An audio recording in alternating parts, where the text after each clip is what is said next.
Arestado po ng National Bureau of Investigation National Capital Region ang 4 na individual sa Parañaque City dahil sa iligal na pagbebenta ng mga high-powered firearms. Samantala, naaresto din ng NBI-NCR ang isang hindi lisensyadong doktor na Chinese national na nag-aalok ng serbisyong medikal sa mga Chinese POGO workers. Si Cherry Light magbabalita.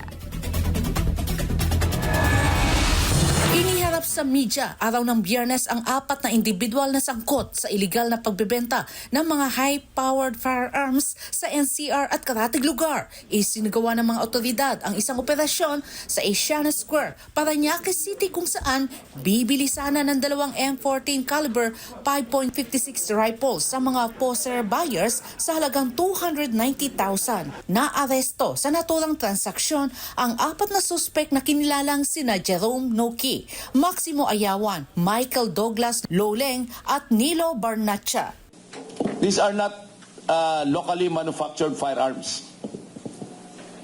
So we have to make sure na pumasok ito dito kung matitrace nila. We also have to make sure na hindi ito nagamit ito sa ibang criminal incidents.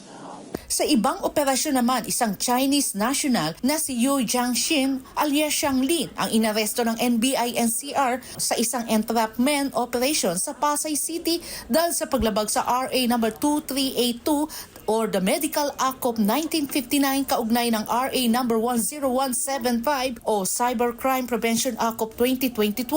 Sa isinagawang surveillance operation, natuklasan ng mga tauhan ng NBI-NCR ang lokasyon ng Tai'an Clinic and Laboratory Incorporated sa Pasay City. Bagamat nakasara ang klinika, natuklasan na patuloy pa rin ang pag-aalok ng serbisyong medical ni Xiang Lin at ng kanyang mga kasamahan sa mga Chinese national sa pamamagitan ng Telegram application. Sa isinagawang investigasyon, ang klinik ay hindi isang lisensyadong general clinic laboratory at wala ring pending application para sa license to operate. Hindi rin lisensyadong doktor, nurse o medical technologist ang suspect. Nabatid ng mga POGO workers at mga kababayang Chinese nationals sa mga karaniwang pasyente ng suspect. Sinabi naman ni NBI Director Judge Jaime Santiago, patuloy ang ginagawa nilang pagmomonitor sa mga dating empleyado ng POGO kung may illegal bang aktibidad na ginagawa ang mga ito. Nakita nyo yung mga baril, ganyan. Ito, mga illegal practice of medicine. Kung ano-anong pinapasok nilang illegal. Kaya lalo kaming naghahabol, lalo namin monitor ang mga galaw ng mga former POGO employees. Para sa Diyos at sa Pilipinas kung mahal, Cherry Light, SMNA News.